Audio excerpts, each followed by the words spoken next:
Hello, class. So today I will be going into chapters 2 and 3, and that will cover ethics and public speaking and listening. So, ethics and public speaking. Your goal as a public speaker is to gain a desired response from listeners, whether it's just to inform them or whether you're trying to persuade them to do something, but you're trying to get some type of desired response. However, it's not at any cost. There is a limit to that. So, speech making is a form of power, and with that power comes ethical responsibilities. For example, there was a chief financial officer for a charity, and there are rumors going around that he was embezzling money. So, what he decided to do was call reporters, do a press conference, and at the press conference with all these reporters, he stated, I assure you that no one at this charity has taken money away from the children and the families we work so hard to serve. Embezzlement is illegal and a serious breach of trust. I would never let that happen. So his presentation was very convincing. However, it was false because 2 months later, he was indicted and found guilty of stealing more than $2.5 million from that charity. So it shows that he had a goal. He was trying to get a desired response in his speech, and that was for these rumors to go away, for him to convince everybody that the rumors were false. Um, However, it was at the cost of misleading and lying to the public, to the shareholders, to the people who this money would have gone to for charity. Instead, it was going to him. So, when you're doing public speaking, you want to make sure that you are following your ethical responsibilities or duties. So, ethics is the branch of philosophy that deals with the issues of right and wrong in human affairs. A question of ethics arises when we have to ask a question of whether an action is moral or immoral. Is it fair or unfair? Is it just or unjust? Is it honest or dishonest? So we face these types of questions daily in all of our lives, not just for public speaking. Have you ever had the instance where maybe the cashier gave you more money than they should have? Or if you see somebody accidentally drop some money on the floor, do you say something, give it to them, or you say, "Oh, I guess it's my lucky day. I get to keep it." Or do you say something if you see a fellow student who's cheating on, a quiz or something? Or you just keep it to yourself and say, "Well, it's their loss. They're really not helping themselves." So we face these types of situations every day. So just the same, questions of ethics comes into play whenever we are public speaking and we are doing, speaking to an audience. As Plato phrased it best, in an ideal world, all public speakers would be truthful and devoted to the good of society. But that wouldn't be an ideal world. Not everybody is truthful. And history has shown us examples of this where the power of speech was used and abused, and it brought with it disastrous results. I think the example that would best fit this is Hitler and the Holocaust. He was a very effective and efficient persuasive speaker. I think one of the best. He was just able to really grab his audience attention. People really just everything that he said believed it and followed it, and he really motivated his audience. But it was for a goal that was bad. He used his power as a speaker for evil. So when you find yourself in a speech related ethical dilemma, you might not always have a straight answer. It might not always be as simple as is this right or wrong? So, not always cut and dried answers. When you have an ethical decision to make, you are guided by your values, your conscience, and your sense of wrong. So that's why not everybody might make the same decision. We all have different values, different experiences, different frame of mind. However, whenever you come across these situations, that's when you have to really, stop and process and think, well, based on my values and my conscience, what should I do? So here are the guidelines. Number one, make sure that your goals are ethically sound. So an example is World War II. Hitler's goal was wrong. Politicians who betray the public for personal gain, that goal would be wrong. Business leaders who defraud investors of millions of dollars, preachers who lead lavish lifestyles at the expense of their religious duties. All of these are examples of public speaking goals that are ethically wrong. On the other hand, helping disadvantaged kids, improving the quality of education, paying tribute to a fellow worker, supporting Habitat for Humanity or some other organization as such, all of these wouldn't even be questioned about their goal because we know that those are ethically sound. Number two, you always want to be fully prepared for each speech. You might think, well, I was tired. I had a lot of other things to do. So, I didn't really have time to prepare for my speech. I didn't really have time to really develop my speech. Not a big deal. But if you think about it, when you present your speech, whatever time is allotted to you, let's say 30 minutes. So if a person makes a really bad 30-minute speech to an audience of only 20 people, so that's only 30 minutes of their own time, but that speaker wastes 10 hours total of the audience put together. That's time that they can't get back. So it's crucial at an ethical standpoint that when you present or talk, you be fully informed about your subject because you have an ethical responsibility to consider the impact on the audience. And therefore, you want to make sure that you're fully prepared so that you do not communicate erroneous or misleading information or advice. An example of that would be, let's say you're doing a speech about the signs of suicide. And there's many signs, and you say, you know what, I don't really have time to, present all of this. I'm just going to pick a few. So if you don't give the full information and the full scope of what to look for from the audience, what if they're in a situation where, maybe a friend or a family member or somebody was giving them, signs of suicide, but they didn't have that full scope. It wasn't presented fully for them, so they missed something. No matter the topic, no matter who the audience, you need to explore your speech topic as thoroughly as possible. So you need to investigate the whole story, not just the story that lines up with what your belief or your opinion is. You have to learn about all sides of the issue. You have to learn about the competing viewpoints. What are the viewpoints that go against mine? Not only because it's ethically sound, but it helps you also to maybe have a better argument. If you know what those competing viewpoints are, you can counter those viewpoints with your arguments and your evidence. So you want to get all the facts and all the facts right. Not only will this give you a better speech, but you'll also fulfill one of your major ethical obligations. The third guideline for ethical speaking is be honest in what you say. So nothing is more important in ethical speech making than honesty. The public speaking rests on the unspoken assumption that words can be trusted and people will be truthful. Without this assumption, then there is no reason really for one person to believe anything that another person says. So when we are going up to make a speech, the audience has the assumption that what you say is going to be the truth. So use careful judgment, though, when you are presenting. Just because something is truth doesn't mean it's always necessary, though. So an example of this is, let's say that you're going to make a speech and you're at a peaceful protest. But there might be something that if you say, there's a very high chance or probability that this protest will then become violent, people are going to get angry, and people can get hurt.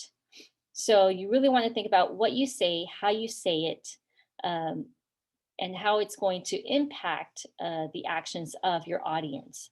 So you don't want to juggle statistics. You don't want to quote out of context. You don't want to misrepresent sources or give only half truths that support your speech.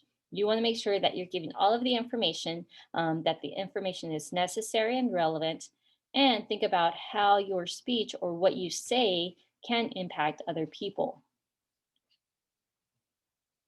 Number 4, avoid name calling and other forms of abusive language. I think as kids, we can remember Sticks and stones may break my bones, but words can never hurt me. Well, obviously, we've learned that's not true. Some words can, be very hurtful and stay with you.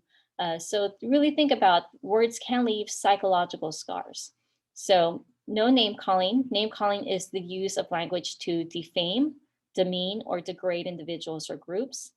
Name calling is also a very destructive social force because when we use certain terms or names repeatedly and systematically over time, then it kind of reinforces those negative attitudes or prejudice against that group or that individual. So we want to avoid any prejudice. We don't want it to lead to hate crimes and civil rights violations. You also want to note that this is not an issue about being politically correct. It's an issue about respecting the dignity of diverse groups in contemporary society. The other problem with name calling is it poses the ethical problem when it's used to silence opposing voices. So that's where we have a right to speak our mind, but because your opinion is different from ours, then we want to silence you. That's not right. Just because you don't agree with it, everybody has a right to express their opinions. Of course, preferably professionally and respectfully to everybody, but they have a right just as well. Number 5, you want to put ethical principles into practice. So what that means is being ethical means behaving ethically all the time, not only when you're in public, not only when you're in the limelight, but all the time, not only when it's convenient.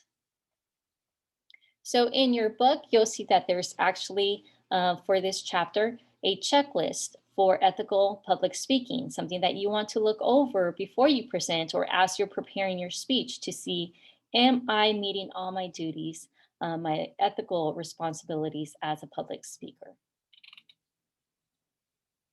Now let's talk about plagiarism. That is when you present another person's words or ideas and pass them as your own, to give the impression you have written or thought something yourself when you have actually taken it from somewhere else. So you have to remember that anything that you take from someone, you need to give them credit. Plagiarism as a student can lead to many consequences. It can be maybe you get a failing grade, you get expelled from school, or you have to retake that class again. So that's something you definitely want to avoid. It's not worth it. That's time and money that you don't get back when you could have just given credit for those words. In the professional world, it can lead to forfeit your good name. Anytime people hear your name, it's tarnished. You don't have credibility. It can also damage your career. If you can't get hired anywhere, do you change careers? Do you have to get another degree? What do you do? And you could also get sued for large amounts of money. So no matter whether it's in the academic, the professional, or even personal role, you want to avoid plagiarism. So I actually had an example of plagiarism in college. I had taken a course, and the semester after that, a acquaintance took the same course, and they had asked me for my assignments just to kind of get an example of what the teacher was looking for. I didn't really think much of it until quite a few requests from that same student for my assignments. Um, I was worried that my teacher would then say, "Hey, this sounds familiar," and think that I was actually part of that plan. So just to make sure, I talked to my professor and just said, "Hey, could you just compare what I submitted last semester compared to what students are submitting this semester?" And sure enough, this student was submitting all of my assignments word for word, picture for picture, didn't change anything except for my name and their name. Um, I wasn't trying to cause any problems for them, but I didn't want to get expelled, or any problems for myself as well, because somebody else was taking my work. So you always want to be careful with that. There are different types of plagiarism. You have global plagiarism, so that's basically where you steal an entire speech from somewhere else and pass it as your own. So with my example, and my situation or experience would be global plagiarism. There's patchwork plagiarism, and that is where you just steal ideas or language from 2 or 3 different sources and pass them as your own. And then there's incremental plagiarism. That's where you feel to give credit for particular parts of a speech that are borrowed from other people. So that would be examples of like quotations or when you paraphrase their words. So what are quotations and paraphrases? Quotations, that's when you quote someone directly and it's basically verbatim, word for word, but you must attribute those words to that person. So anytime that you quote somebody else's words, you have to say, even in your speech, according to, or so-and-so said, and give them credit for those words. When you paraphrase, that's where you restate that information or you summarize somebody else's information, but in your own words. Even though you're rephrasing it in your own words, the idea is not originally yours. So you still have to give credit to that person. Internet and plagiarism. So anytime you get information from the internet, you can't give credit to the internet because the internet is not who came up with the idea. So you can't just say, according to the internet, this and this and this. So when you get information from the internet, you have to cite that in your speech as well, providing maybe the title of the internet document, the author or the organization that's responsible for the document. Not all documents are going to have an author. For example, government websites, like the CDC or things like that. It's just a document, but there's no author. So you would just say, based on the organization, on their website, this is where I got the document. The date on which that document was last updated, you'll usually have that at one of the corners of the website, and the date which you actually accessed that report. So when you present your speech, you'll need to identify the internet sources, specify the author or the website. And then you have guidelines for ethical listening. So you want to listen courteously and attentively, avoid prejudging the speaker, maintain the free and open expression of ideas. So listening, being courteous and attentive listening, you are giving your fellow speakers the same courtesy and attention that you would want from them. You want to come prepared to class or to the presentation, ready to listen and to learn. You want to be conscious of the feedback that you're sending the speaker. The feedback is usually nonverbal. So you want to think about, what is my face saying? What are my hands saying? Am I looking at the clock a lot? Am I looking at my watch? Am I yawning? Am I zoning out? When people are presenting, you can see that, and that's really going to affect the speaker. Think their confidence, they're not even interested. Or if somebody's smiling, nodding, leaning forward, that's telling the speaker that the audience is really attentive and listening and interested. So that helps the speaker's confidence go up as they're speaking. So just be conscious of that nonverbal feedback you're giving. You want to be aware and show your support and encouragement by those facial expressions. So not only don't give negative ones, but be aware and try to give positive ones. Keep in mind the power that you have as a listener over the speaker's confidence and composure as they're speaking. You want to avoid prejudging the speaker. You can't judge a speech based on the name of the speaker, their lifestyle, their appearance, or reputation of the speaker. You want to strive to understand and respect speakers before evaluating and responding to their messages. So this does not mean that you have to agree with everything the speaker has to say, but your aim or your goal is to listen carefully to their ideas, assess the evidence and reasoning that they use, and then from there, critical thinking, you reach an intelligent judgment based on that information about the speech. Maintain the free and open expression of ideas. So listeners, we have an obligation to maintain the right of speakers to be heard. You don't have to agree, but give them that right to speak their mind or on that topic. So it's important to keep in mind that ensuring a person's freedom of speech to express their ideas doesn't mean agreeing with those, just letting them speak it. You can completely disagree with the message, but still support the speaker's right to express it.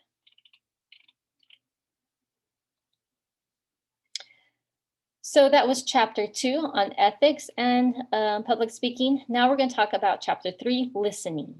There's actually a difference between hearing and listening. You have hearing, and that's the physiological process, or basically the science behind it. There's a vibration of sound waves. They hit our eardrums, firing electrochemical impulses to our brain, and our brain says, hey, that's sound, and we try to process it. Then there's listening. That's the actual process that involves paying close attention to and making sense of what it is we're hearing. Listening is important as a speaker because it's the way that we get most of our ideas and information from, whether you're listening to another speaker in person, listening to it, on the computer, in a video, or in some other form of audio. So listening, active listening is important. Listening and critical thinking. We can identify 4 kinds of listening. The first one is appreciative listening. That's where just listening to something for pleasure or enjoyment, like music, a comedian, or an entertaining speech. There's empathetic listening. That's where it's to provide emotional support for the speaker. So like a psychiatrist listening to a patient, or maybe just lending a sympathetic ear to a friend in distress. Then we have comprehensive listening. That's to understand the message of a speaker. An example of that would be attending a class lecture or listening to directions or watching this PowerPoint. And then there's critical listening. That's the important one related to public speaking. That's where you have to evaluate a message for the purpose of, am I going to accept this or am I going to reject it? Such as a sales pitch. Am I going to buy this or not? Do I need it or want it or not?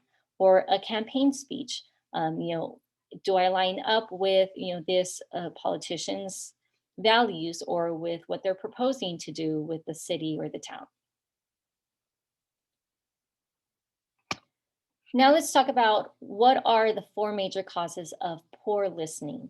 The first one is not concentrating. So our brains are so efficient, we talk at a rate of about 120 to 180 words a minute. But our brain can process way more than that, 400 to 500 words in a minute. So our brains are so much faster than the rate that we speak. And that's actually a problem for us because during that extra time after our brain already processed what it heard, that time is called spare brain time. And that's a problem for good listening because during that extra time, that's when our brains tend to wander off and think about other things. So for example, let's say you're listening to a speech and the speaker is talking about, recycling and how all these plastic bottles are washing up on beaches. And then right away, your brain thinks, oh, spring break is coming up. The beach would be a great place to go. I should really start thinking about it. I wonder if there's any Airbnbs. So your brain's wandering off and now you're not listening to what the speaker is saying.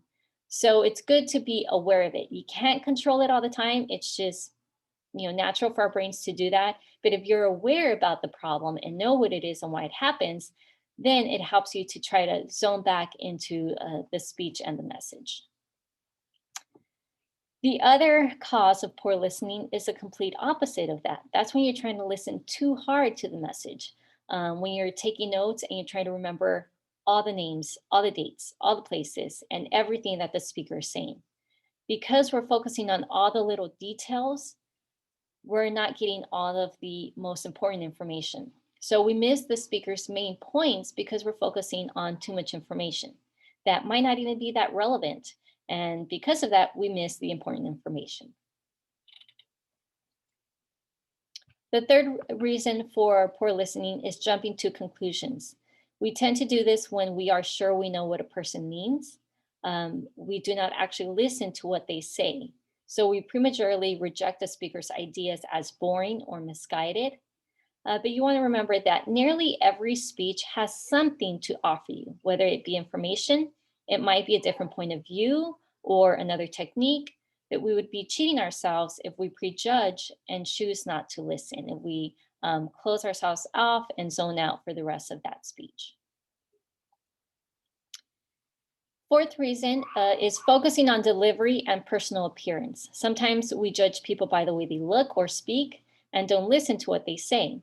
It's easy to become distracted by maybe a speaker's accent, personal appearance, or vocal mannerisms and lose sight of the message. So focusing on the speaker's delivery or personal appearance is one of the major sources of interference in the speech communication process, and it's something that we need to guard against and try to avoid. So now that we know the major causes for poor listening, what can we do to be a better listener? Well, number one, you want to take listening very seriously. You want to be an active listener. So that's when you're giving your undivided attention with a very genuine effort to understand the point of view. You want to resist distractions. So if you see that you're getting distracted, make a conscious effort to pull your mind back to what the speaker is saying. Don't be diverted by appearance or delivery. So think about Abraham Lincoln or Gandhi or Stephen Hawking. Their appearance and delivery, you would think, could be distracting since it's very different. But on the other hand, you want to try not to be misled if the speaker is unusually attractive. Just because they're good looking, they can be, feeding you false information or, trying to get you to sign up for a pyramid scheme. So always be aware of what the message is, not the package it comes in. You want to suspend judgment. So your aim of active listening is to set aside your own prejudices, your own frame of reference, and desires as to experience as far as possible. So the speaker's world from the inside. So basically, you want to put everything aside the way that you understand and what you know, and open up to what can I learn? Is there something different or new that this speech or this speaker can provide me? It is said that a closed mind is an empty mind. So you always want your mind to be open, willing to at least learn. It doesn't mean that you have to accept everything, but at least it will open up your viewpoint of what other people see or understand. You want to focus your listening. So skilled listeners do not try to absorb a speaker's every word, but they focus on the specific things in that speech. Develop note-taking skills. When done properly, it's a surefire way to improve your concentration and keep track of the speaker's ideas.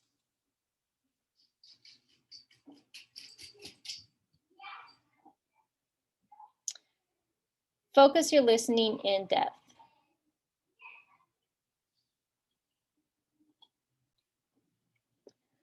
So you want to listen for the main points. You want to listen for the evidence. Is it accurate? Did they get it from objective sources? Is it relevant to what the speaker's claims are? And is it sufficient or enough to really support that speaker's point? You want to listen for technique. What methods did they use to gain the audience attention? Were they pulling on their heartstrings? Were they working more on logical concepts? How do they establish credibility? Did they tell you maybe they have lots of experience on that topic, or they did lots of research on that topic? Did they even tell you, who they are and why they have a right or credibility to talk on that topic? So you need to also learn or see how they organize their speech, study the speaker's language. Is it accurate? Is it clear?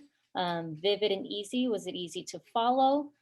So you want to focus on the speaker's strengths and weaknesses as well, for you to really capture that speech and see whether you are going to accept or reject it, but also to learn things for you of, hey, that's a good strength. That's something I want to pick up. And that's a weakness that I definitely want to avoid.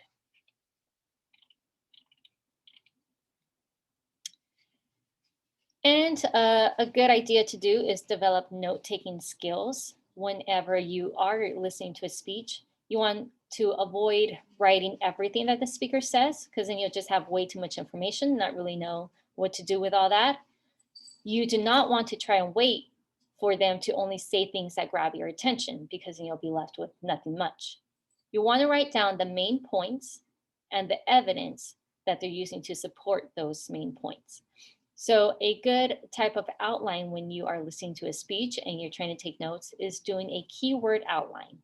And that is basically a very brief note on the speaker's main points and evidence in a rough outline form. I apologize for this screenshot. It is very small, But in your textbook for chapter 3, you'll see this example about the shark population and what would be an ideal example of a keyword outline, how the person taking the note would basically just take notes of those main points and the supporting evidence that the speaker provided. So that is chapter 2 and 3. Please let me know if you have any questions. You have a great day.